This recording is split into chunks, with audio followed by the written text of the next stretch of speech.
안녕하세요. 법률사무소 아신입니다. 주식 투자 사기, 투자금 편취, 지인 투자 사기, 사기죄 고소 대응과 같은 키워드로 상담을 요청하는 분들 중에는 주식 고수라서 대신 투자해 주겠다, 돈을 빌려주면 투자해서 수익을 만들어 주겠다 라는 말을 믿었다가 돈을 돌려받지 못했다는 사례가 적지 않습니다. 특히 지인을 통한 투자 사기 사건은 처음에는 단순한 금전거래처럼 보이다가 결국 사기 사건으로 이어지는 경우가 많습니다. 이러한 사건의 특징은 대부분 지인 관계에서 시작된다는 점입니다.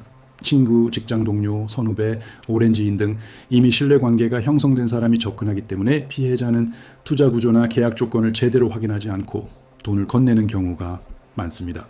특히 내가 직접 투자한다, 투자 경험이 많다, 이미 수익을 내고 있다라는 말을 반복하면서 신뢰를 강화하는 방식이 자주 사용됩니다. 또 다른 특징은 돈을 빌려가는 형식을 취한다는 점입니다. 겉으로는 단순한 차용금처럼 보이지만 실제로는 투자를 해서 수익을 나눠주겠다는 설명이 함께 이루어지는 경우가 많습니다.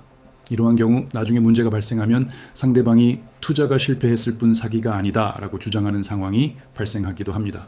그래서 처음부터 어떤 목적으로 돈을 전달했는지, 투자 약정이 있었는지 여부가 매우 중요한 쟁점이 됩니다.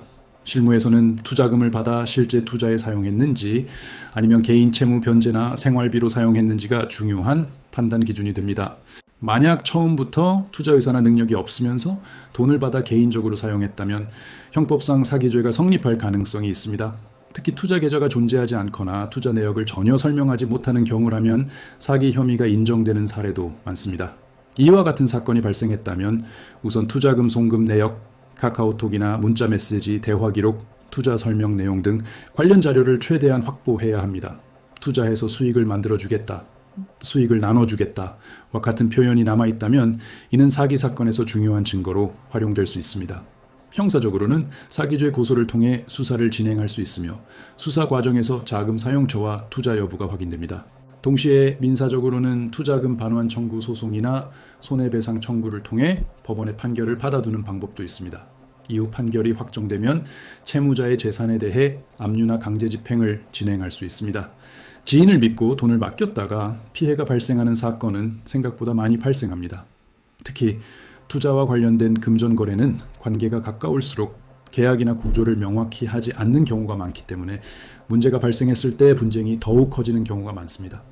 만약 투자해서 수익을 만들어 주겠다는 말을 믿고 돈을 맡겼는데 투자금이 돌아오지 않는 상황이라면 사건 구조를 먼저 정리하고 사기 여부와 법적 대응 방향을 검토하는 것이 필요합니다.